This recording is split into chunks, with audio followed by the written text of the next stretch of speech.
מה הקשר בין חנוכה למוזיקה קלאסית? מלחין גרמני בריטי בשם הנדל ממאה ה-18, הידועה בשם התקופה הברוקית של מוזיקה מערבית קלאסית, היה כותב הרבה אופרות. רגע, מה זה אופרה? אופרה זה תיאטרון מוזיקלי שרק שרים בה, לא מדברים, ויש בה תלבשות, תפאורה, משחק ולפעמים ריקוד. אופרות התחילו באיטליה בסוף מאה ה-16. באמצע קריירה של הנדל, הקהל התחיל להשתעמם מאופרות, והנדל החליט לכתוב אורטוריות. רגע, מה זו אורטוריה? כמו אופרה, אבל בלי תפאורה ותלבשות, ורואים את התזמורת על הבמה. והסיפורים הם סיפורים שנלקחים מהתנ"ך. זה פרט חשוב. בשנת 1745, התנועה הפוליטית בשם הג'ייקובים ניסו להשתלט על הכיסא המלכותי של בריטניה, והצבא הבריטי הצליחו להביס את ניסיון ההשתלטות. אחרי ההצלחה של הצבא הבריטי, הנדל רצה להלחין יצירה חגיגית וחיפש סיפור תנ"כי רלוונטי. איזה סיפור הוא מצא? הסיפור של יהודה המכבי. נכון, הסיפור של חנוכה. למה הוא בחר בסיפור של חנוכה?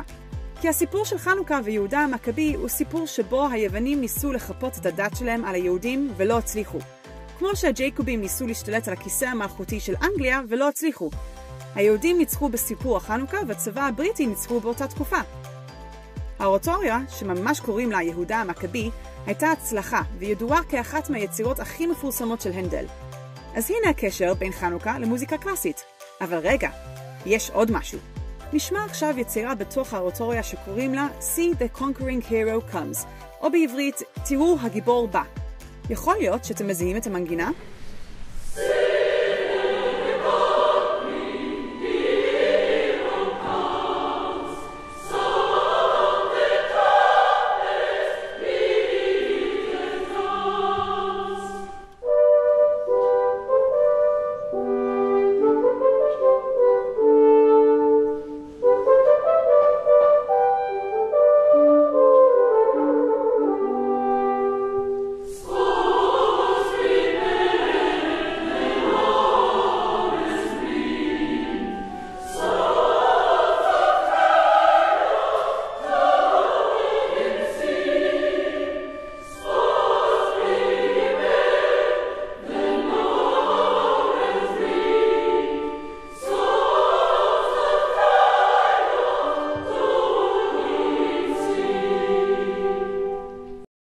לא זיהיתם את המנגינה, זה השיר שאנחנו מכירים כהבה נרימה. תשמעו את המנגינה עוד פעם, ואז תשמעו את המנגינה של השיר הבה נרימה.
הלחן המקורי נכתב על ידי הנדל, ומי שכתב את המילים המקוריות הוא משורר בשם תומאס מורל.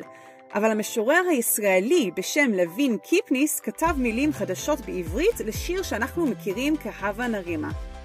די מגניב לדעת שאחד משירי החנוכה שלנו מגיעים ממוזיקה הקלאסית של המאה ה-18, אה? וזה הקשר בין חנוכה למוזיקה קלאסית.